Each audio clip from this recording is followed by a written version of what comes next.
हमारे जैन धर्म में भी कहा जाता है कि जल जीवन है। जल को हम जब छोटे थे तो हमें सिखाया जाता है कि जल को व्यर्थ ना करें, जल को बहुत आराम से, अगर आपको एक चम्मच के जल की जरूरत है तो उतना ही लें और जल को ज़्यादा बेकार मत करें। और राजस्थान के अंदर तो जल की वैसी ही कमी रहती है और जल की उस कीमत को वहाँ के मंत्री बहुत अच्छे से समझते हैं। मोदी जी ने जल के शक्ति है, जल जीवन है, इसी बात को देखते हुए राजस्थान से ही जल की महत्व जो जानता है वहाँ के एक सदस्य को अपना साथी बनाया, अपना कैबिनेट मंत्री बनाया। मैं अनुरोध करूंगा श्री शेखावत जी से कि वह आए और यहाँ पर आकर हमको आशीर्वाद दे, हमको मार्गदर्शन दे। श्री शेखावत जी।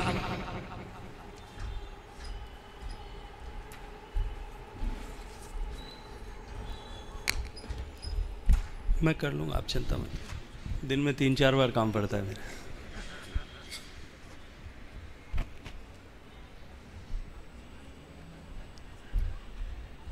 मैं अपनी बात कहूँ उससे पहले माननीय उद्घोषक ने 2 बड़े भारी शब्द काम में लिए। मुझे यहाँ आने के लिए आग्रह करते समय उन्होंने कहा कि मैं आशीर्वाद दूं और मार्गदर्शन दूं। जिस मंच पर श्रद्धेय प्रकाश मुनि जी महाराज, श्रद्धेय जय मुनि जी महाराज और उनके साथ इतने सारे संतगण और साध्वी श्री विराजमान, मुझे लगता है कि आशीर्वाद देने का काम उनका है। मेरे जैसे तुच्छ व्यक्ति से आशीर्वाद मांगना और कल्पना करना, उससे अपेक्षा करना भी मुझे ठीक नहीं है। दूसरा शब्द इन्होंने कहा कि मैं मार्गदर्शन करूं।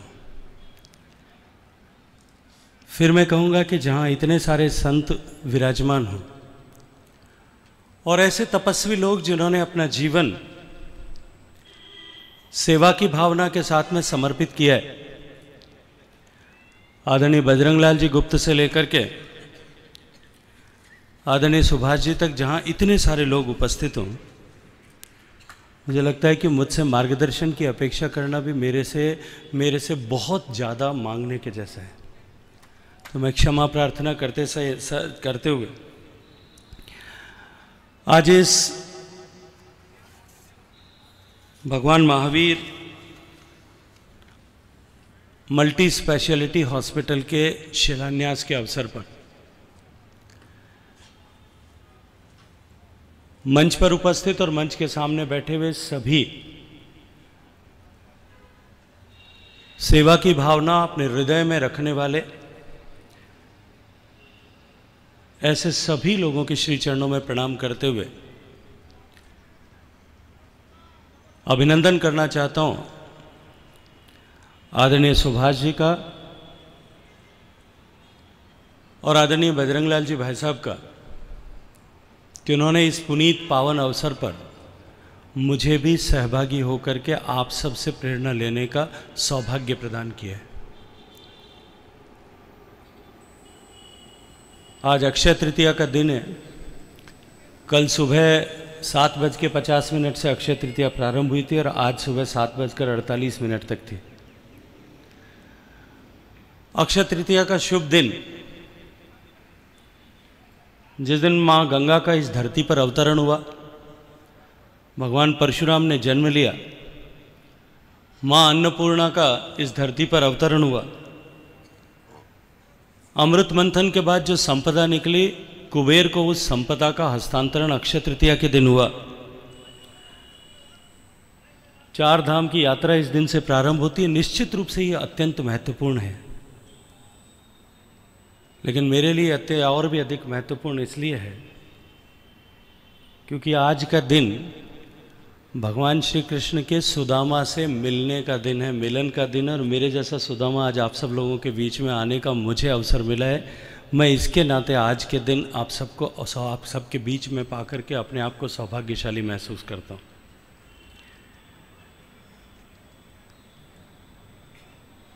मित्रों, हम सब अभी एक बहुत बड़ी आपदा के दौर से गुजरे हैं। 2020 में, 20 के प्रारंभ में सदी की सबसे बड़ी महामारी के, जिसने लगातार पिछले 2 साल तक न केवल भारत को, हम भारतवासियों को, अपितु विश्व के सभी देशों के लोगों को, संपूर्ण मानव जाति को एक बड़े संकट के दौर में लाकर खड़ा किया था। आज भी वो चुनौती विश्व में समाप्त नहीं हुई है, लेकिन फिर भी हम एक बहुत कठिन घाटी से निकल करके वापस जीवन की तरफ लौटे हैं। मुझे भी सामाजिक राजनीतिक जीवन में काम करते हुए लगभग 30 वर्ष से अधिक का समय हुआ है,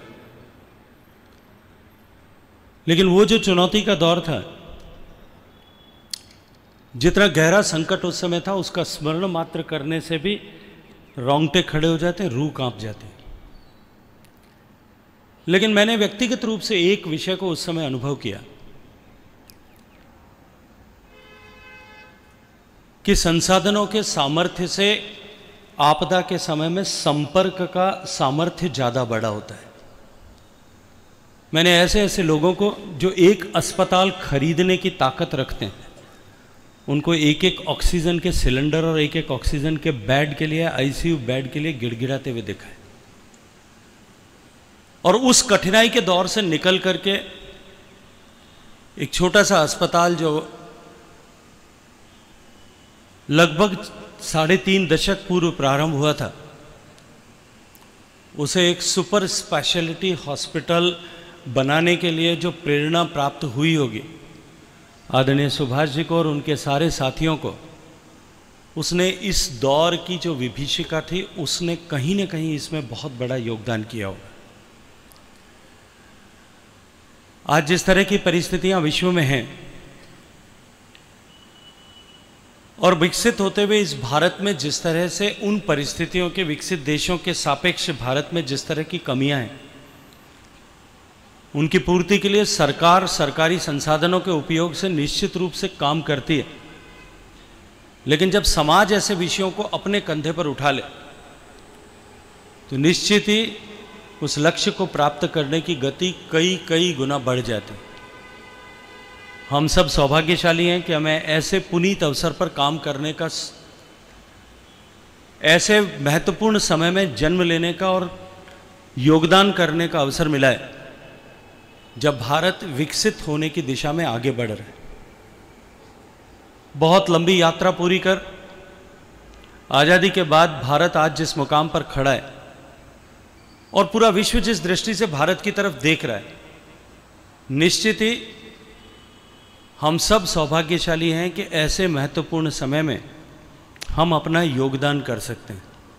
और आप सब लोग जो यहाँ एकत्रित आए हैं, आप सभी लोग भारत को विकसित भारत बनाने की दिशा में अपना योगदान करने की अपेक्षा से, मंशा से, कामना से, इच्छा से यहाँ एकत्रित हुए हैं। मैं आप सबका इसके नाते अभिनंदन करता हूँ, आप सबका बहुत बहुत आभार ज्ञापित करता हूँ। मित्रों, भारत का लाखों वर्षों का इतिहास है। कुछ लिखित इतिहास है, कुछ अलिखित इतिहास है। भारत के बाद में दुनिया में अनेक सभ्यताओं का सृजन हुआ, अनेक सभ्यताओं का उद्भव हुआ, उद्विकास हुआ, लेकिन काल के प्रभाव में वो सभ्यताएं कहीं ना कहीं नष्ट हो गई, समाहित हो गई। केवल और केवल भारत एकमात्र ऐसी, भारत की सभ्यता और संस्कृति एकमात्र ऐसी सभ्यता और संस्कृति थी जो अविरल बनी रही, जो अक्षय बनी रही।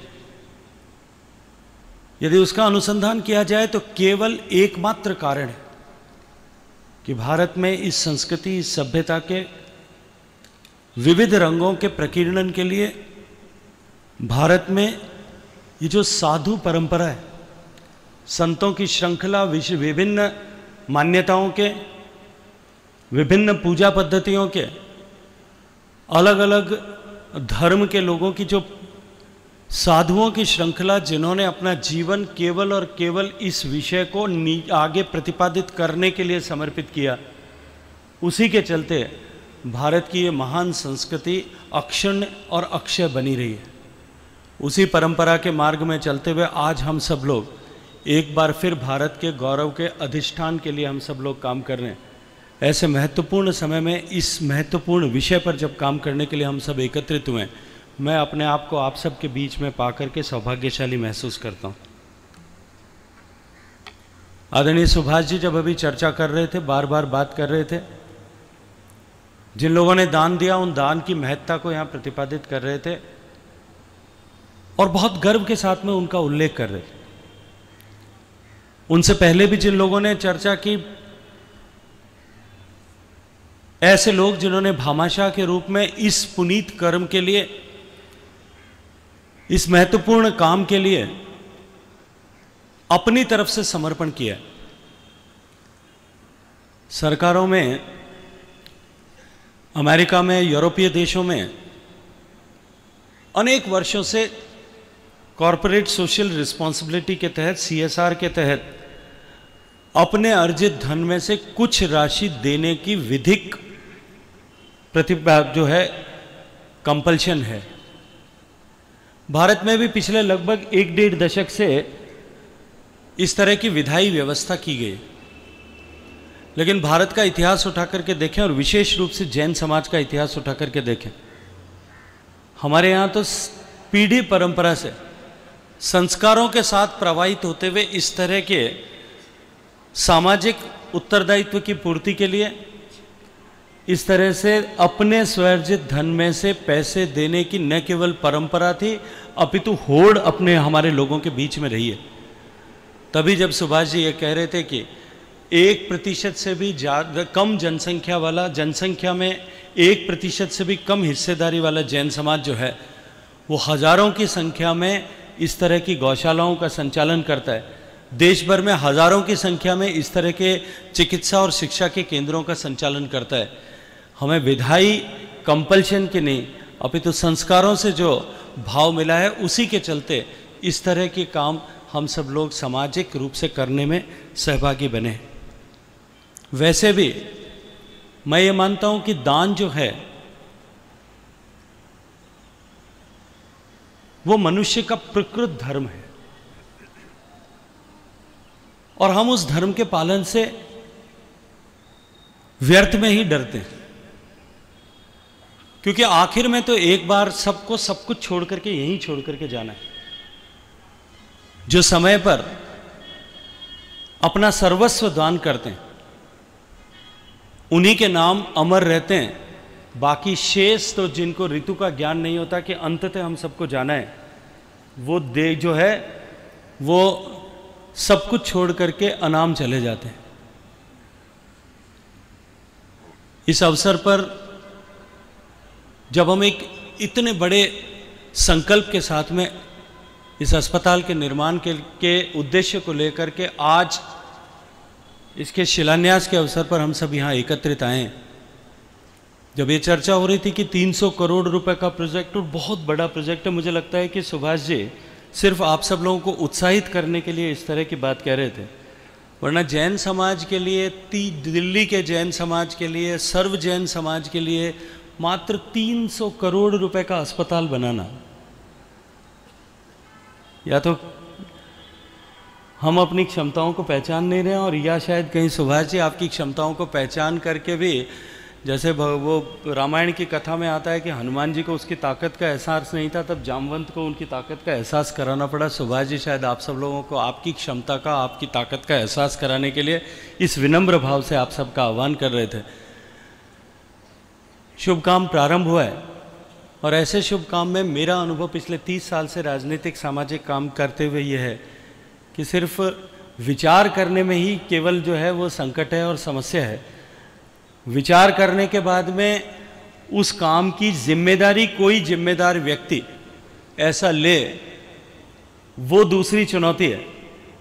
वो दोनों चुनौतियां क्योंकि हमारे इस प्रोजेक्ट में भी पूरी हो चुकी है, उसके बाद में किसी तरह की कोई चुनौती, इस तरह के कोई अवरोध, इस तरह के पुनीत कर्म में भगवान की कृपा से, ईश्वर की कृपा से, संतों के आशीर्वाद से हो ही नहीं सकती। ये 2 साल का प्रोजेक्ट जो है निश्चित रूप से समयावधि से पहले पूर्ण होगा, ऐसी पूरी मुझे विश्वास भी है और मेरी अपेक्षा भी है। मैं अपनी बात करने समाप्त करूं उससे पहले, क्योंकि बहुत लंबा विषय नहीं लेना चाहता, एक विषय छोटा सा आप सब लोगों को एक सामान्य सुझाव के रूप में देना चाहता हूं। हम सुपर स्पेशलिटी हॉस्पिटल बना रहे हैं। अभी विस्तार से बताया गया कि इसका हर एक ब्लॉक किसी न किसी विशिष्ट व्यवस्था के निमित्त काम करेगा, लेकिन इस 13 मंजिल के इस भवन में, जैसा माननीय प्रधानमंत्री जी के नेतृत्व में अब देश के सभी अस्पतालों में व्यवस्था की गई है कि हम जो हमारी भारतीय चिकित्सा पद्धति है और जिस चिकित्सा पद्धति का एक सुदीर्घ इतिहास भी है, और सुदीर्घ इतिहास होने के साथ साथ में सदियों से, हजारों वर्षों से उसका अनुभूत ज्ञान भी है। आज उस तरह का, जिस तरह से क्लिनिकल ट्रायल्स उसके प्रारंभ हुए हैं और पूरा विश्व एक अपेक्षा भाव की तरफ से भारतीय चिकित्सा पद्धतियों की तरफ देख रहा है, मैं अब आग्रह करूंगा आदरणीय सुभाष जी से कि इस विषय पर निश्चित रूप से विचार करना चाहिए कि हमारे इस महावीर सुपर स्पेशलिटी हॉस्पिटल में एक छोटा ही सही लेकिन आयुष का केंद्र अवश्य हो, जहां हम भारतीय चिकित्सा पद्धतियों के माध्यम से लोगों का चिकित्सा कर सकें। और मैं आपको विश्वास के साथ में एक बात कह सकता हूं कि जिस तरह से आयुष के चिकित्सा पद्धतियों का और विशेष रूप से आयुर्वेद की महत्ता पूरे विश्व में स्थापित होने लगी है, भारत के गुरुत्व के साथ में जिस तरह से इसकी स्वीकार्यता, इन सब विषयों की स्वीकार्यता जो भारत से ज्ञान निकला था उनकी स्वीकार्यता विश्व भर में बढ़ने लगी है, वो दिन दूर नहीं है कि आने वाले समय में पूरा विश्व हमारे आयुर्वेद के ऊपर चल कर के, हमारी संस्कृत से उद्भूत ज्ञान के ऊपर चल कर के अपने लिए स्वास्थ्य और बेहतर जीवन के लिए की अपेक्षा करेगा। क्यों ना हम भी अपने यहाँ से इसकी शुरुआत करें। इस अपेक्षा के साथ में आप सबका बहुत सारा अभिनंदन करते हुए आदरणीय बजरंग लाल जी को और आदरणीय सुभाष जी को कि उन्होंने मुझे भी आपके बीच में आने का सौभाग्य प्रदान किया, इस पुनीत अवसर का साक्षी बनने का सौभाग्य प्रदान किया, संतों से, साध्वियों से आशीर्वाद लेने का सौभाग्य प्रदान किया और आप सबके इस सदकर्म से प्रेरणा लेने का अवसर प्रदान किया। मैं हृदयपूर्वक, मनपूर्वक आप सबका आभार ज्ञापित करता हूँ। जय हिंद।